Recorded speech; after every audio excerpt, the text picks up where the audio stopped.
You're watching Weekend at Gabe's and I'm Weekend Gabe. This latest episode was brought to you by the good folks over at the Ghetto Flower. Use our code W at G for an exclusive 15% discount when visiting their site. Tell them I sent you. Now enjoy the show. All right, our next guest is a man. Listen, I was really enjoying a lot of his previous interviews, so we got to follow up on a lot. But he has the new EP out titled "Slight Flight." Khair joins us now as part of Slut Mob here on Weekend at Games. Good evening. What's up, y'all? How you How's it feeling, going? man? Doing good. Man, Doing good. hey, I appreciate y'all having me on the show. To be honest, I haven't done something like no. this in a very long time. So, shouts out to Yeah, you were like super busy in the beginning of last year. We found these great interviews that you did with these outlets in the city, and then it was kind of like nothing. So we're glad to yeah. pick it up a year or so later and see how everything's going. But you got the new EP out there, Slight Flight. Congratulations! It's a Appreciate you. fantastic listen. Appreciate it. We got Koi Fish on there repping too with you. So got the team on there, Slut Mob. So talk about the Yeah. little 2-pack that you put out. All right. So honestly, this interaction was not expected from me dropping that. Like I wasn't really expecting any type of reaction at all. Honestly, um, I was just I know I didn't drop music for a very long time. This past year I just been working a lot. In terms of like different aspects of the business, not so much because it's not just about the art. It's about marketing yourself as well, being able to sell your image, being able to brand yourself as an artist. So I was mostly just focusing on the marketing aspect of what it is to not just be an artist, but to be a business. Yeah. So Mm. I started. I was working a lot, doing like marketing and like sales and things like that, and like learning how to talk to people and that. So that's where that break was. But I was also writing that whole time, and I wasn't able to like get into the studio, but I was writing the entire time. Like I was always practicing my craft and always like rehearsing things in my head or like going over beats, changing beats, switching beats, and then um Ryan has sent me like No Favors, the first song that's on Yeah. that 2-pack. Sure. I was sitting on those lyrics for like a year and a half, like a very long time, like just sitting on bars. Like my phone is just packed full of songs that I just have not recorded at all. So I've like damn near 4 mixtapes worth of music just sitting, not recorded, none of that. So I just wanted to record something like really quick and just like put it out. So those like 2 throwaways, to be honest.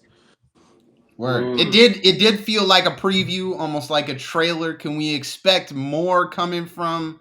I mean, you got the team together to do it, so I felt like that was really organic and really cool to have it like come together like that. But is this like a taster for something bigger coming soon? Absolutely. All right, so I have a tape that I'm aiming to drop in at like the end of May. Actually, I'm That's a gonna try to Weekend of drop Games it. exclusive. Can we give us a title, bro? I gotta hit the siren if it's an exclusive. I think I'm gonna call it Year of the Gemini, mostly because I have a lot of stuff planned. Oh, I think I'm gonna drop it on my birthday, which will be May 26th. But I have to get in the studio a lot more from here until that date, so I can make sure everything's recorded. Right now, I only have like the first song recorded, but it's hot. And then I got some stuff that I'm planning on dropping maybe August, Mm, and then some things after that. I haven't really planned that out, but we got a couple shows coming up. That's what that's mostly leading to. So I have a big stuff. performance at the end of May. We have a performance on the 21st this month, and then we have a performance over in Brooklyn in June on the 17th, which I'm really excited for. So nice. BK, we love to see it. We love to see it. That whole team actually working on something. that title that you mentioned on the new project actually transitions me nicely into a question our interns actually had for you. Is astrology something that's core to your being, or is that like like the TikToks, just like supplemental content? I'm not gonna lie, like when it that's a funny question. I'm not gonna lie, like when it comes to like zodiac signs, like I can see the how do I put this? I guess I can see like the relationships that correspond with everything. I don't know. When it comes to the zodiac signs, like some people go too far into it. Like I don't. It's very hard to put it to words. Now that you see, that's why I shouldn't have hit the bowl before. But anyway, all right, let me put this into context. I don't like the people who are all like, "Oh, I ate a donut today. I'm such a Libra" type shit. Like that shit pisses me off. That shit pisses me off completely. It's like, Yo, that's funny. I ate eggs today. Oh my god, that's such a Sagittarius. That's what a Sagittarius would do, right? Like I fucking hate that shit because it's like I understand, like I'm a Gemini. I have different sides and things like that, I suppose. But like, so does everyone. Like, they're like y'all switch up too much. I'm like, that's because y'all piss me off. There's not really a. It's like a cause and effect. It's not like I'm just fucking crazy because I was born at a certain time. You know. Yeah, in a certain planetary alignment. No, I feel you. I don't. Seems like something you're taking like cursory knowledge from, but you don't buy in hook, line, and sinker. I was raised around a lot of spirituality, so I was raised around that type of energy. But you know, some people take it a little bit too far for me. So I don't really put my focus into much of that stuff. I'll mention it here and there, but not really. It doesn't like lead my path, if that makes sense. Yeah, no, definitely. I want to get into something that's current and something that you referenced in one of the interviews you did last year. You had talked about working with a producer that kind of found you from Ukraine. So I wanted to just check in to see if you're in contact with that producer still, with everything that's going on. Have you had any communication with him? Yeah, I mean, he still sends me beats. I honestly don't know if he's in Ukraine. I guess Okay, I you're should just have Ukraine. asked. But I know that he's Ukrainian. He's from there though. He's definitely from there. But he's like just I don't know. I checked up on him here and there though when everything first started happening and a little bit afterwards as well to like check up on him, make sure he was all good and stuff. He's still making beats, so I'm assuming he's safe. You know, unless he's just you know in the middle of a war zone trapping it like that. But you know. or it's just some random Russian guy sending you Right. beats now, and he's just got this control of the email. I mean, you know, that's on him. It's like I'm cooking. Yeah. Oh, that's better. better. Yeah, that's a lot better. All right. But I was going to also bring up sort of when you were making the Bucko EP, and which is kind of confusing because you recorded that from your car during the quarantine, and then yet you have a mixtape full of records that you haven't recorded, but you have the ability to do it and the capacity to do it. So I'm trying to find a correlation. Look at Gabe backing you into a corner, bro. There's a corner in that room right there, and Gabe is trying to back you in. I'll just go there, you know. Honestly, all right, that's a great question. I just wanted to be in a studio. You know, it's a certain like sound that a microphone can give you. It's a certain mix that Ryan could give me because Ryan's the one who's like mixing all this stuff. Ryan made the beat for No Favors. Ryan made most of the beats that we're using.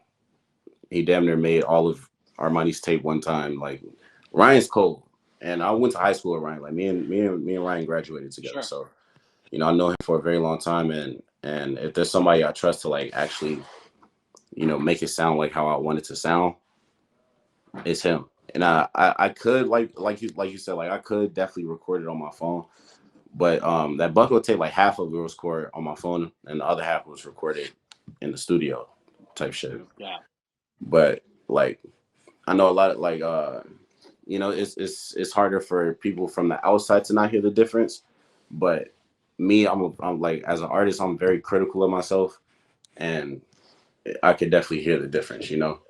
Yeah. No, I hear you. You know. How do you reflect on that Bucko tape? I mean, obviously it's been pandemic years in there, so it feel like that shit just happened yesterday, but like it's been 2 years now. How do you reflect on that? It's been a long time. on that project? I honestly, like, I'm still proud of it. If I'm proud of it because, you know, that was like the first tape that I was actually like the first time I put out music that I actually felt confident in what I was putting out, you know, and I actually felt proud of it. And, you know, like that's like like the pandemic started and I had to go and record in my car. Like that was a challenge for me. And at first I was, you know, using a computer. I had the like the MIDI controller in the car. I had the headphones, everything. I was trying to do everything in the car, but you know that you know promoted its own challenges in itself. So I just, you know, luckily found this one app on my phone. Thank God for, you know, technology being fucking hyped up the way it is. But I recorded some of it, and then um the other shit I went, like, COVID died down a little bit, and I went to the studio and I recorded some of it. So, you know, Got it. that was that. But I just wanted to get to the studio a little bit more. But now it's a little bit harder because I kind of moved to the north side. So, you know, Yeah, Northside feel like its own island. You know, it really it's do. its own thing. Yep, I like it I though. hear You you. know, there's like rabbits running around and shit. So I'm cool with it. I be thinking the rabbits are rats, and then I realize where I came from. You know. Anyways, let's talk about your pen for a little bit, because on listening to the whole entirety of your discography, it's clear that your pen holds up to anybody. But when talking to you, it doesn't seem like you have this bravado, or you don't beat your chest about that fact. Like you talked about, you got songs that you've written, songs that are finished, sitting in the notes. Right. Are those two things related? Like, not really. Like, I mean, it's like the content is there. Is basically what I'm trying to say. Like the bars are fire, the cadences are fire, the flows are okay, I fire. appreciate that. But it's not. I don't get the same sense. Like when we talked to Koi Fish, he came on here and he was like, "I could rap with anybody," you know, Right. like, Right. and that's something. I mean, even in the Vince Staples interview he did on Complex the other day, it was Right. something that he talked about, like this bravado that other rappers have. But you don't seem to have that. You don't seem to feel like you have to prove your pen to that extent. I mean, I honestly never ever, like, when it came to rapping, wearing clothes, taking pictures, because I started off, my first art was photography, and then I started doing poetry, and then I started rapping because I realized I was rhyming a lot doing poetry. But I never really wanted to compare my shit to other motherfuckers, to be honest. Like, I will use their shit for reference. Like, I'll listen, I'll use it for reference, and I'll be like, I could do some, I could use that and like switch it and like do something a little bit better, you know, adapt. But in terms of, you know, like, competition, like, I'm competitive, but I'm not like overly competitive. Like, I'm not like toxic competitive, you know, like to the point where I have to battle with motherfuckers. I absolutely can. Like, I've done it before. Is I can prove it, but like, what's the point? You know, I'm not making no money off of it. You Yeah. know, me. What's the point of like, yeah, I'm the best rapper out here, because I'm not. I know I'm not the best rapper out here. You know, I'm cold, absolutely. I'll say that 100%. Sure. My homie's cold, absolutely. Like, we came from and I understand why Armani talks the way he does, because he we started a long ass time ago, and we've been helping each other grow. We've been critiquing each other, and it's hard to find an environment like that. You know, like Yeah. an environment where the people around you are going to be honest and actually help you get to where the fuck you want to go. Because, you know, especially here in Chicago, like, I don't know if y'all, you know, been around that type of energy before, but, you know, people don't really support the way you would expect them to, especially coming from the same area as the people that you know, are looking for support from. Yeah. Yeah. Yeah. No, I hear I you. mean, I definitely hear you.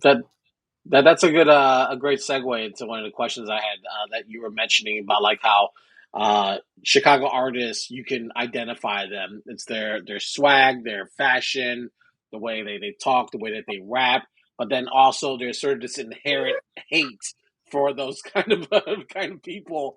And so, like, talk a little bit about, like, that, like, your outlook on the way that you're perceived as being an artist from Chicago, and how, like you're saying, like, sometimes the response isn't always positive, or the feedback isn't always great. Well, I don't even know how to say this without like sounding like rude or even condescending. I don't give a fuck. I can't.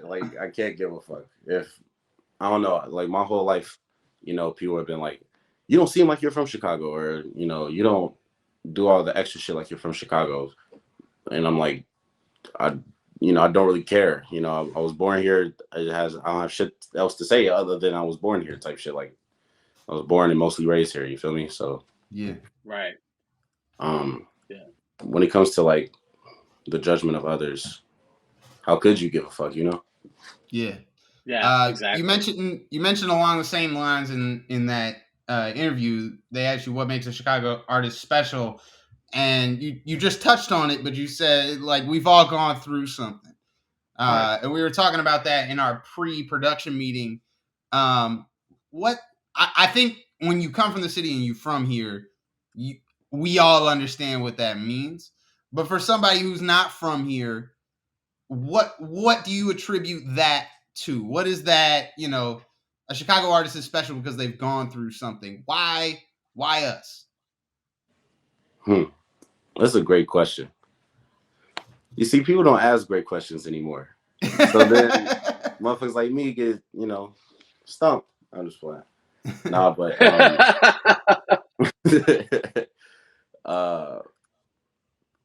why us? I mean, shit.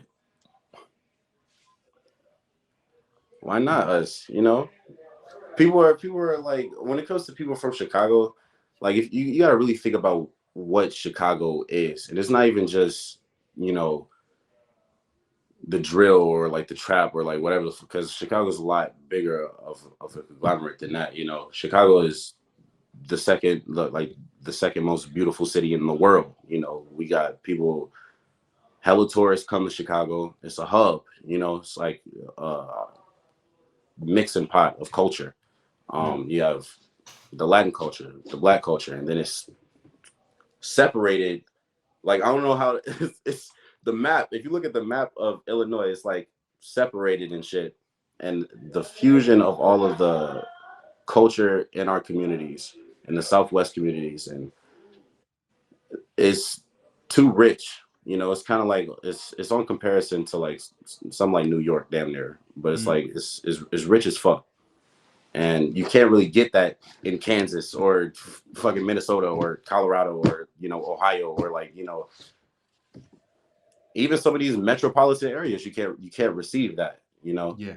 And it's something that's real. It's rich. Or if you go to the north side, you can see the segregation and shit. Like you can literally see the segregation. Like you walk 5 blocks and you can see that you shit walk in real time. Literally, like you can see them building segregation. Like you can literally see it. Because Chicago never stops constructing shit. I don't know if you guys noticed. They don't stop building things. Yeah. But if you walk down South Shore, 71st to 73rd is decent. 74th to 79th, don't walk that way. You feel me? Like it's weird how they separate us. So it's really like, damn. Do you think that's part of the trauma then, is that it is the separation that like look, man, adds to it? Look, it's crazy. Like I said, I moved to the north side. I grew up in the hundreds. I grew up in Roseland. I grew up in Roseland, and then from 17 until 22, I lived in South Shore, 75th and South Shore. Like, granted, I lived like, luckily my dad put us in a pretty decent condo, so I was like above, the waters and shit. But down the block, motherfuckers was getting shot at 5 o'clock in the morning. I step outside 5 o'clock in the morning now. There's rabbits running around and shit. Like it's different. Yeah. You and then I work at a bank in Winnetka. I work at a bank up north. Like these motherfuckers is rich. I'm driving past doing DoorDash and shit, trying to make my money here and there. I'm dropping food off to mansions. Like it's different. You don't get that shit on the south side. Closest thing you'll get to a couple mansions on the south side is in Hyde Park, maybe. And they damn near about to tear those down. Yeah. No, I hear you. I just want to ask before we get into some fun questions in a second. I like fun. You mentioned they're gonna be fun. You mentioned that you have trouble sometimes conceptualizing ideas when you're by yourself and crafting records, but then when you're with the Slut Mob team, it's a little bit more manageable and it's even fun for you to do that. But then you also kind of mentioned that you don't really like to collaborate. So how do you make that whole ball work? How does that wheel work? Well, Gabe, it's because I'm a Gemini.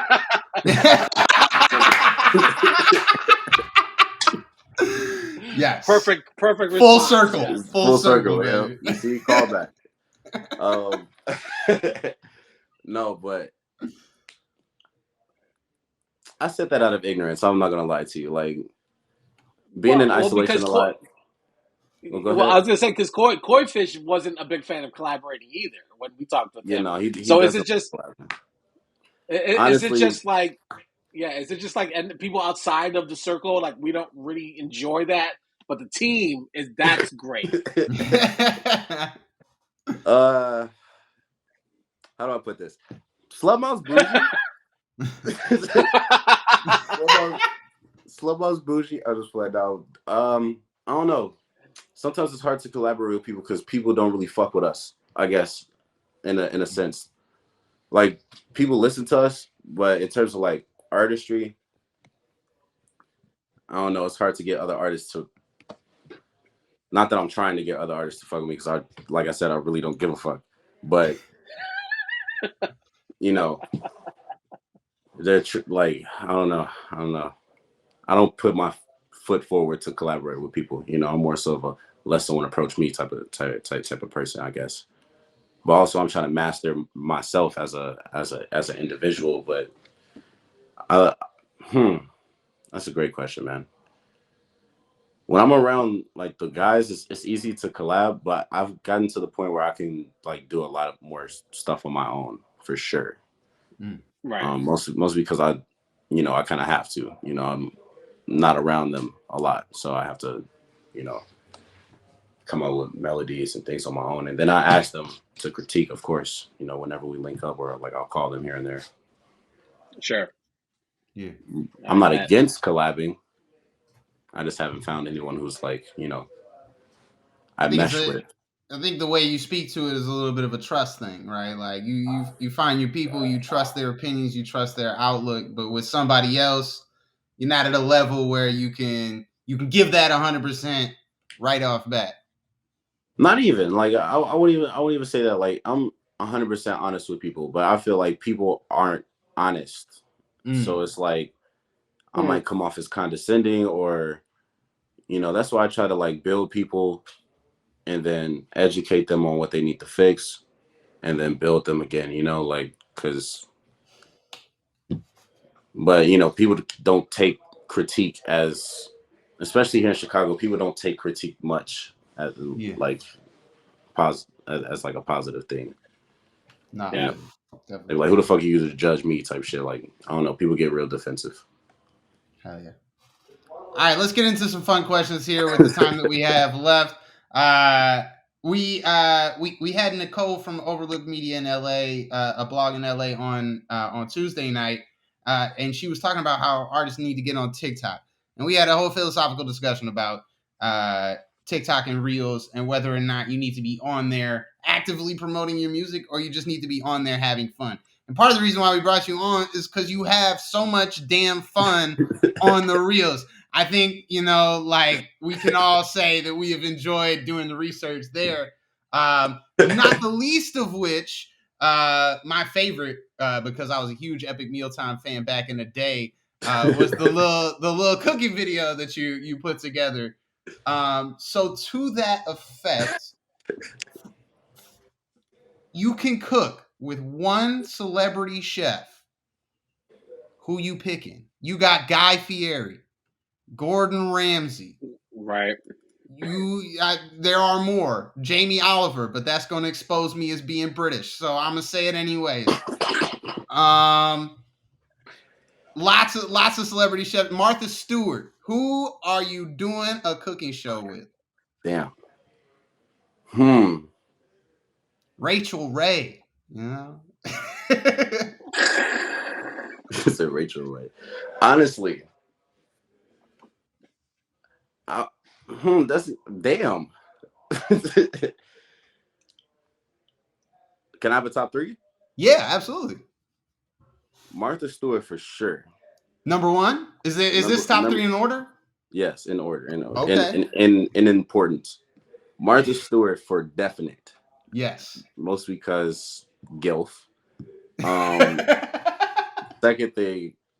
Second one would probably be Epic Mealtime. Okay. As you can see, I also grew up watching them as well. So, it's just at home. I feel like we would make some awesome shit. And then the third would have to be Gordon, because I need the critique of how my food actually tastes. He's actually gonna tell me if it's shit or not. And also, I like being flamed. I like being roasted. I like roasting back. So I think we would have a good back and forth. I think Gordon Ramsay gonna give you that first part, but as soon as you start roasting back, I don't think he can take it. I don't think he's got that capacity in him. Yeah, nah, he's gonna smack the shit out of me for sure. I smack back, Okay. Off the back of that question, you can cook with one legendary producer. Who would you pick? And there's a lot more options that I can name because I'm a hip hop head now. You got Hit Boy, you got Timbaland, Dr. Dre, some of the new producers, Pierre Bourne. It's funny. Like, I was thinking Timbaland, like right as you said it, mostly because he makes some freaky ass beats. Like, I always liked his collabs with Missy Elliott, and basically any collab he ever did with anybody. But he makes some real groovy ass shit. But if I'm thinking more like modern times right now, I'm gonna go K Tronada. Ooh, that's a good pick. That's a very good pick. Some real electro beats. I like that. That. Is he like making beats as we cook, or like is he cooking? Yeah, they gonna make you something for scratch for sure. It's like cook while cook. Yeah. No, I mean, Katrin got his own show too, doesn't he? Doesn't he do cooking show now? Everybody got their own cooking show now. Everyone got Can't keep up. All right, Gabe, you got one? Last one before you get out of here. Anytime we've heard you talk about fashion and hip hop, so you're into the fashion component, we always ask them to pretty much tell me what I could do to step my fashion game. You've caught Gabe on a very good day, to be fair, because the Ghetto Flower. The Ghetto Flower hooked him up with that T-shirt that he's got on. So for the first time in 6 months, this man is drippy. Yeah, I think it could be defined as drippy. 6 months. Look, man. I'm not gonna lie. These last couple months, I've been bumming it. Definitely been roughing it out. Gabe, what do you want? What do you like? I'm like a plus size guy, so like we were told don't wear boxy shirts from Pugs last summer, and then our last guest, when I told her that I like red, she immediately just shut down the conversation. So we didn't really get far there. Yeah. So I'm just I'm just a t-shirt guy and some collar shirts. That's kind of my flow. Shit, man, you ever tried a 3-piece suit? I mean, no, my wallet won't allow me to try it. I mean, you can find a 3-piece suit for like not that much. Joseph A. Bank weekend gig. That's where you got to be. Look, man, I used to wear suits all the time. I still do, actually. I seen you in the suit. You look fly in the suit. Thank you, man. I appreciate it.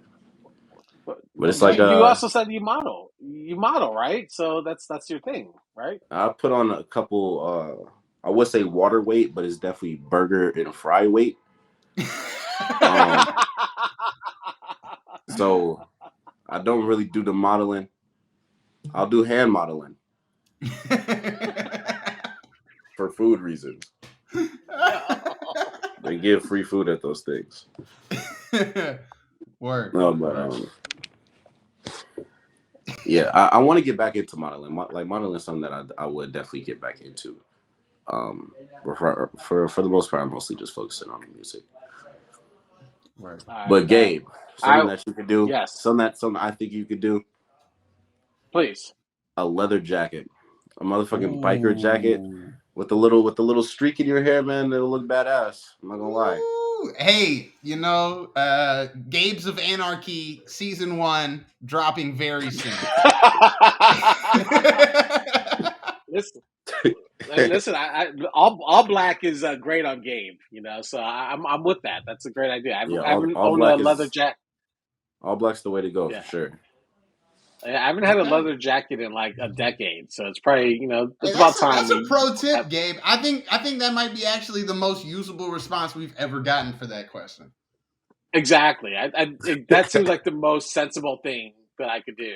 Yeah, exactly. Look, All Hell man, right. you put on a leather jacket, some Levi's and some Timbs, go kick some ass. yeah. Call it a night. Get a Harley, you're fucking Ghost Rider. Ghost Ride Gabe. I just want the Larry Crown little motorbike. I don't need the Harley. I'm very frugal. Khair, thank you so much for joining us. Slight Flight is the latest EP Hold on, from 1 him. second, Get off really the. quick. I don't mean to Go cut ahead. you off. It's Khair. Yeah, I was Khair. trying to get him. He's bad at Khair. names. I'm It's sorry. Khair. Listen, Yeah, man, you've Khair, been hurting my thank you so feelings much all for night, joining. man. Listen, I thank you guys for real. You guys have a great I'll night. run up your EP some numbers this weekend to make it up for you. How about that? I appreciate that. That's love.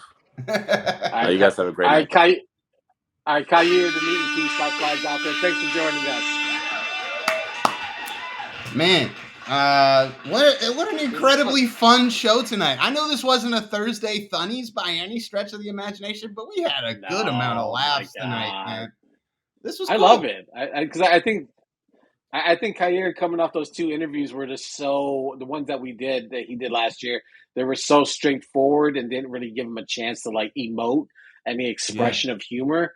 That I thought this was a complete great juxtaposition and contrast in those. So I'm really happy we were able to see that and experience that. That was really fun. Yeah, be sure to get up with Khair. It's .just.Khair on Instagram. Definitely where he's most active, but you can also find him on twitter.com. And go check out the music. Thank you for watching the latest episode of Weekend at Gabe's on YouTube, brought to you by the Ghetto Flower. Make sure to also click on the links in the description for more information to our guests and access to exclusive new music from the Ghetto Flower and so much more. Make sure to also like and subscribe to the show, and also continue to share, support, and show love by clicking on any of the links surrounding my head. Thanks for watching.